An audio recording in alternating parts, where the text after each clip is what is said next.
नमस्कार विद्यार्थी मित्रांनो, मी डॉक्टर संदीप तुपे, सहशिक्षक श्री शिवाजी हायस्कूल खोकडपुरा औरंगाबाद.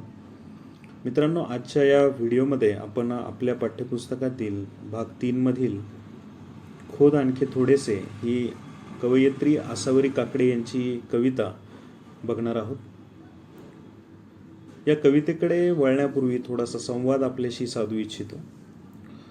मित्रांनो, आपल्या आयुष्यामध्ये आपले विचार आपल्या जीवनामध्ये फार महत्त्वाचे असतात. आपल्या विचारांचाच आपल्या जीवनावर प्रभाव पडत असतो. मन आणि विचारांचे सामर्थ्य माहीत नसल्यामुळे अनेक माणसं कळत नकळत नकारात्मक विचार करतात आणि याचे परिणाम त्यांना भोगावे लागतात. यासाठी प्रत्येकाला सकारात्मक विचार आणि मनाचं सामर्थ्य माहीत असायला हवं. आणि हे सकारात्मक विचार आणि मनाचं सामर्थ्य दाखवणारी ही कविता आज आपण बघणार आहोत. या कवितेकडे वळण्यापूर्वी तुम्हाला एक छोटीशी गोष्ट मी या ठिकाणी सांगू इच्छितो. मित्रांनो, फार पूर्वी एक स्कॉटलँडचा एक राजा होता. त्याचं नाव सम्राट ब्रूस. त्या स्कॉटलँडच्या सम्राट ब्रूसने राज्यकारभारात सांभाळण्यास सुरुवात केली. त्यावेळेस त्याच्या राज्यावर काही शत्रूंनी हल्ला केला. यातून तो बाहेर पडतो न पडतोच त्यावर दुसरा हल्ला झाला. पुढच्या वेळी 4ही बाजूनी त्याच्यावर हल्ला झाला. त्यामुळे त्याला पराभव स्वीकारावा लागला. सलग 14 वेळा त्याचा पराभव झाला आणि सलग 14 वेळा त्याचा पराभव झाल्यामुळे त्याच्या सैनिकांनीही त्याची साथ सोडली.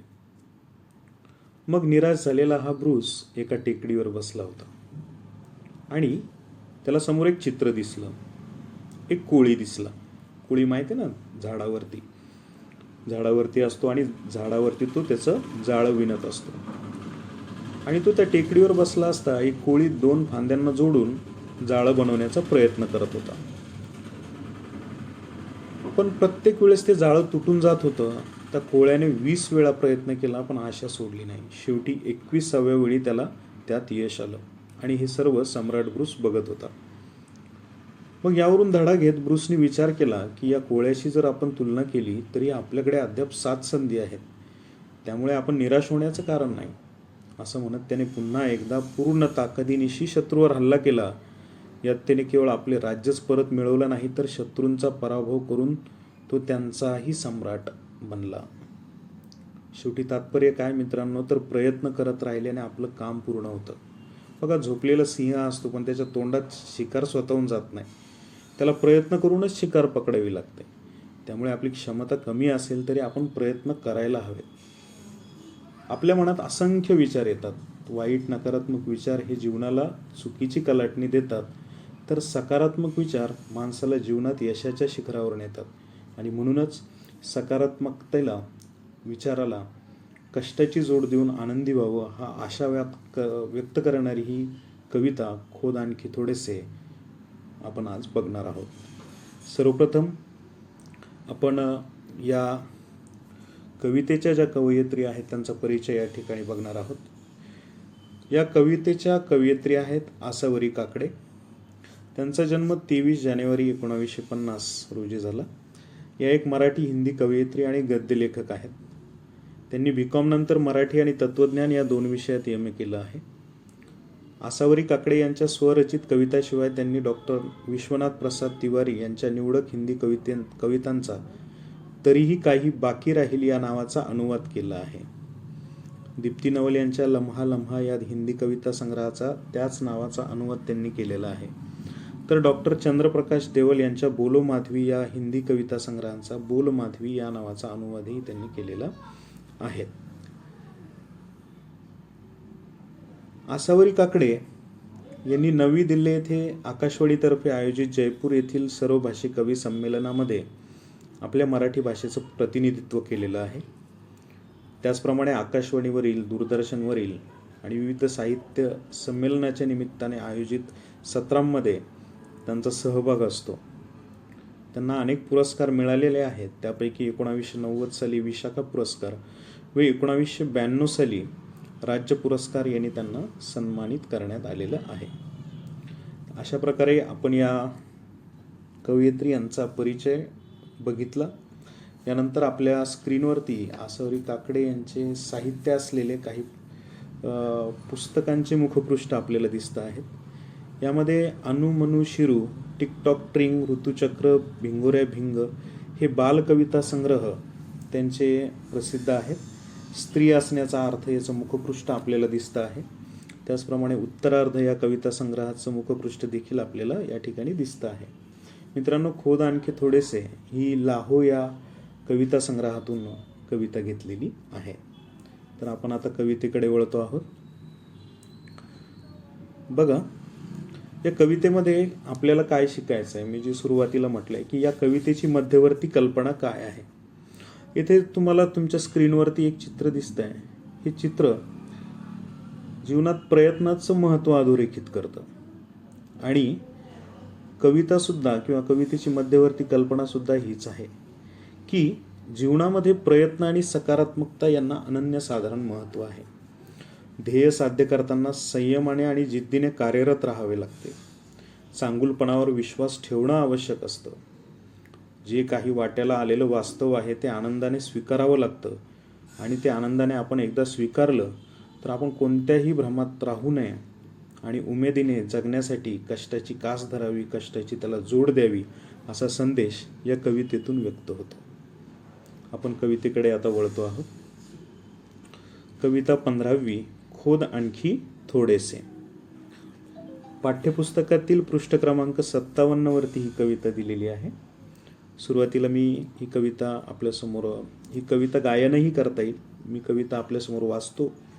त्यानंतर आपण 4-4 ओळींचा कवितेचा भावार्थ जो आहे तो लक्षात घेणार आहोत. बघा, सकारात्मकतेचा विचार घेऊन कवयित्री काय म्हणतात.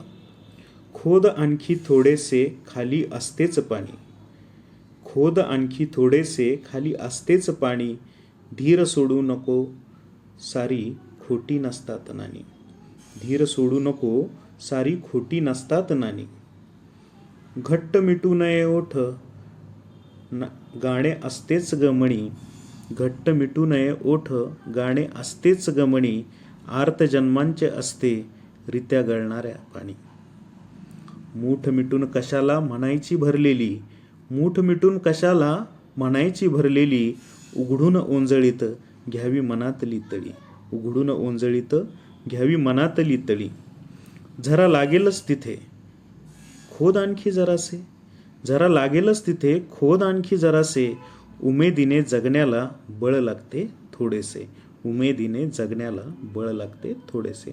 अशी ही सुंदर कविता. आपण या कवितेच्या भावार्थाकडे आपण वळतो आहोत. या कवितेचा भावार्थ सुरुवातीच्या 4 ओळी बघा. खोद आणखी थोडेसे खाली असतेच पाणी, खोद आणखी थोडेसे खाली असतेच पाणी, धीर सोडू नको सारी खोटी नसतात नानी. मित्रांनो, या 4 ओळींमध्ये कवयित्री यांना काय सांगायचं आहे की आपण आपल्या आयुष्यामध्ये वाटचाल करत असताना वेगवेगळे ध्येय आपल्या समोर ठरवत असतो आणि त्या दृष्टीने प्रयत्न करत असतो. प्रयत्न करताना आपल्याला अनेकदा अपयश येतं, अनेकदा अपयश येतं. त्यावेळेस आपण खचून जातो, निराश होतो. पण तरीही आपण धीर न सोडता आणखी प्रयत्न करायला हवा. खोद आणखी थोडेसे खाली असतेच पाणी, याचा वाच्यार्थ लक्षात न घेता कवयित्रीला काय म्हणायचंय हे लक्षात आपण घेतलं पाहिजे. आपल्याला यश नक्की मिळेल, पण अपयशाने खचून न जाता आपण पुन्हा पुन्हा भरारी घ्यायला हवी. प्रयत्नांती परमेश्वर असा सुंदर आशावाद या ओळीमध्ये व्यक्त केला आहे की नाही. प्रयत्नांचं महत्त्व आहे. तुम्ही या कवितेच्या सुरुवातीलाच प्रयत्नांची महती असलेली एक गोष्ट ऐकली की म्हणतात ना, प्रयत्ने वाळूचे कण रगडिता तेलही गळे. अगदी प्रयत्नांचं महत्त्व या 4 ओळींमधून या ठिकाणी कवयित्री सांगतात. पुढच्या 4 ओळींकडे आपण जाऊयात. यामध्ये कवयित्री म्हणतात, घट्ट मिटू नये ओठ गाणे असतेच गमणी, घट्ट मिटू नये ओठ गाणे असतेच गमणी, आर्त जन्माचे असते रित्या गळणाऱ्या पाणी. काय म्हणताय बघा, अनेक माणसं दुःखी असतात. ओठ घट्ट मिटून बसलेल्या प्रत्येक दुःखी माणसाच्या मनामध्ये सुखाचं एक निर्मळ गीत दडलेलं असतं. तुम्हाला माहिती आहे की शिशिर ऋतूमध्ये पानगळ होते. शिशिर ऋतूमध्ये झाडांची पाने गळून पडतात. गळून पडताना पानाला संपण्याची वेदना असते, पण त्याच्याकडे एक आशावाद असतो. काय आशावाद असतो की याचबरोबर वसंत ऋतूत त्याला पुनरागमन करण्याची आशा त्या पानामध्ये दडलेली असते. आर्त जन्मांचे असते रित्या गळणाऱ्यांच्या पाणी, म्हणजे पानाला संपण्याची वेदना असते, याचबरोबर वसंत ऋतूत पुनरागमन करण्याची आशा देखील पानामध्ये दडलेली असते. अशा प्रकारे सुंदर हा आशावाद या 4 ओळीमध्ये व्यक्त होतो. पुढील 4 ओळी आपण बघूयात. बघा, मूठ मिटून कशाला म्हणायची भरलेली, मूठ मिटून कशाला म्हणायचे भरलेली, उघडून ओंजळीत घ्यावी मनातली तळी, उघडून ओंजळीत घ्यावी मनातील तळी. बघा, भरलेल्याचा आव दाखवायचा म्हणजे स्वतःकडे काही सत्ता नसते, संपत्ती नसते, वैभव नसते, पण तरी काही माणसं आव आणत असतात. असा आव कशाला आणायचा? त्यापेक्षा आपण ओंजळ उघडून मनातील तळी धारण करावी. ओंजळ उघडून मनातली तळी धारण करावी म्हणजे काय करायचं आहे? आपल्याला खुल्या मनाने इतरांविषयी माया जिव्हाळा आपण जपला पाहिजे आणि तीच आपली संपत्ती आपण मानली पाहिजे. आपण दुसऱ्यांसाठी जितकं चांगलं करू तितक्या चांगल्या गोष्टी या आपल्याकडे येतील. हाच निसर्गाचा नियम आहे आणि हाच आपल्या जीवन जगताना देखील लागू होतो. आणि म्हणून खुल्या मनाने इतरांविषयी माया जिव्हाळा आपण जपला पाहिजे आणि तीच आपली संपत्ती मानली पाहिजे. मित्रांनो, कवितेच्या शेवटाकडे येताना आपल्याला या 4 ओळी आपण बघतो आहोत. अगदी सुंदर या 4 ओळी आणि त्यातला आशावाद, त्याच्यातला अर्थ आपल्याला आता बघायचा आहे. झरा लागेलच तिथे खोद आणखी जरासे, झरा लागेलच तिथे खोद आणखी जरासे, उमेदीने जगण्याला बळ लागते थोडेसे, उमेदीने जगण्याला बळ लागते थोडेसे. आणखी खोदल्यावर निश्चितपणे तिथे झरा लागेल असा आशावाद येथे कवयित्री व्यक्त करतात. आता आणखी थोडंसं म्हणजे काय? आणखी थोडंसं म्हणजे हा शब्द चिकाटी आहे, जिद्द आहे, आशावाद आहे हे सूचित करणार आहे. लगेच यश मिळेल या आशेने काम केलं आणि समजा यश मिळालंच नाही तर निराश होण्याची गरजच नाही. निराश होण्याची गरज नाही. जिद्द आणि उमेदीने जगण्यासाठी आवश्यकता असते ती थोड्याशा आत्मबळाची आणि यातून सतत प्रयत्नशील राहण्याचा संदेश जो आहे या कवितेमधून कवयित्री देतात. आणि आत्मबळ कुठून येणार आहे? तर आत्मबळ हे आपल्या विचारामधून येणार आहे. मला या ठिकाणी आचार्य विनोबा भावेंचं एक वाक्य आठवतं की विचार सतत वाहत असतात पण त्यांचे सामर्थ्य कमी होत नाही. मनुष्याला विचारांपासून प्रेरणा मिळत आलेली आहे आणि विचारांच्या सामर्थ्याची तुलना करावी अशी अन्य शक्ती या जगात नाही. म्हणून चांगल्या विचारांनी, सकारात्मक विचारांनी आपलं आत्मबळ आपण वाढवलं पाहिजे आणि सतत प्रयत्नशील राहून यशाचं शिखर गाठलं पाहिजे. अशा प्रकारची ही सुंदर कविता आणि या कवितेचा भावार्थ. मला आशा आहे आपल्याला ही कविता नक्कीच समजली असेल. विद्यार्थी मित्रांनो, या कवितेमध्ये काही शब्दार्थ आलेले आहेत. ते शब्दार्थ बघा, अगदी सोपे आहेत. यामध्ये खोद म्हणजे खणणे किंवा उकरणे, त्याचबरोबर नाणी म्हणजे शिक्के किंवा पैसे, आर्त म्हणजे वेदना किंवा दुःख, रित्या म्हणजे रिकाम्या, तळी म्हणजे तलाव. आता आपल्याला धड्याखाली काही कृती ज्या दिलेल्या आहेत त्या आपल्याला करायच्या आहेत. यामध्ये योग्य पर्याय शोधून वाक्य पूर्ण करा, आकृती पूर्ण करा, कवितेतील खालील संकल्पना आणि त्याचे अर्थ याच्या जोड्या लावा, कवितेच्या आधारे खालील विधाने योग्य की अयोग्य लिहा आणि काव्य सौंदर्य. मी वेळेच्या अभावी हे घेत नाही आहे.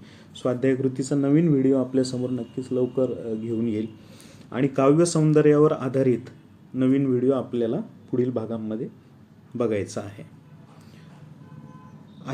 अशा प्रकारे या ठिकाणी कवयित्रीने सकारात्मक विचारांचा, प्रयत्नांचं महत्त्व या ठिकाणी विशद केलेलं आहे. आपल्याला फक्त जाता जाता या ठिकाणी एकच आशावाद आपल्या मनामध्ये एक ठेवायचा आहे आणि आपली जीवन जगण्याची पद्धती आपल्याला बदलायची आहे.